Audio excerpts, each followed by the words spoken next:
O professor e cientista político Ricardo Arraes faz uma análise sociológica sobre a prática de crimes contra políticos no Piauí. A violência política, ela é uma ação que ocorre desde que a história política, desde que existem os estados e os enfrentamentos políticos. Então, é uma constante na história universal.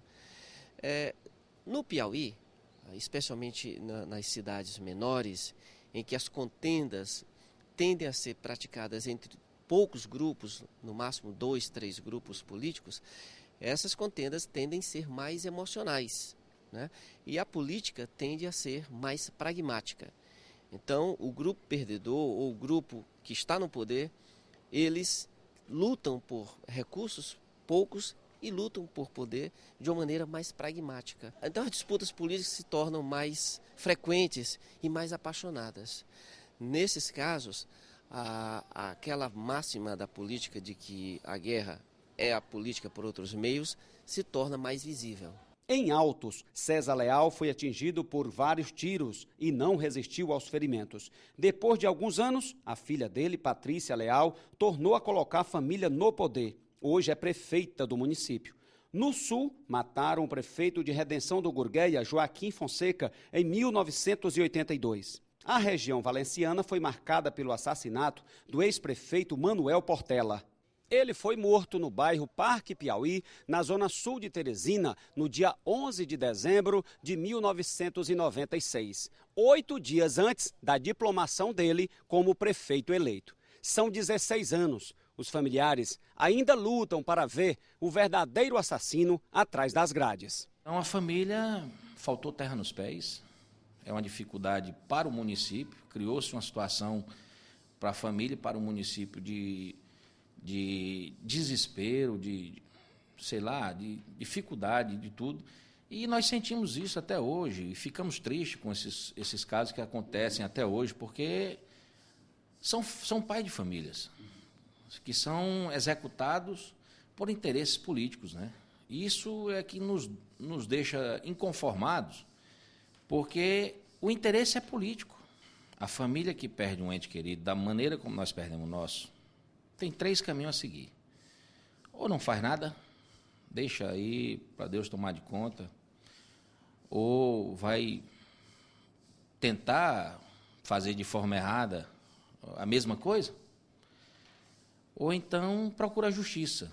É o caminho mais espinhoso, é o caminho da justiça.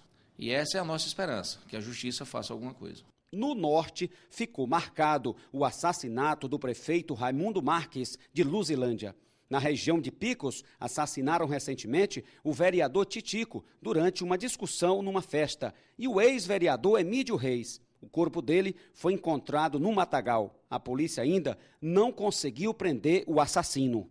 É na Delegacia Geral onde se concentram as informações de todos os casos. O delegado-geral James Guerra faz uma avaliação do passado e sobre os últimos crimes. Na verdade, nós tivemos um passado onde isso tinha uma certa frequência.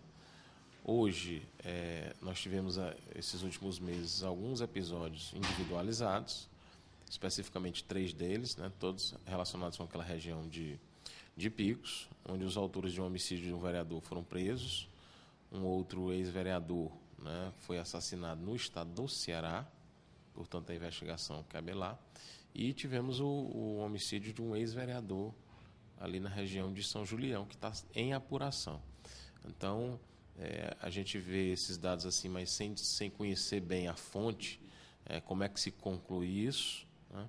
E conscientes de que no passado essa era uma realidade mais frequente, mas que agora a gente está tratando desses casos mais isoladamente. Na sua avaliação, quais são as diferenças do crime praticado em São Paulo, Rio, no Sul, obviamente, e do Nordeste, Piauí, Maranhão? Bom, o que eu vejo é a forma como o crime se dá, né?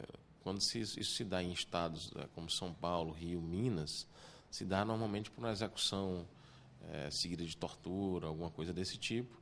E no caso do Piauí há mais um indicativo da contratação de pessoas que acabam por praticar esse crime. É a pistolagem ainda que sobrevive no Nordeste, especialmente em alguns estados próximos ao Piauí? Sim, ainda existe a questão dos crimes por encomenda, não generalizado dentro do Estado, mas há regiões onde essa cultura permanece.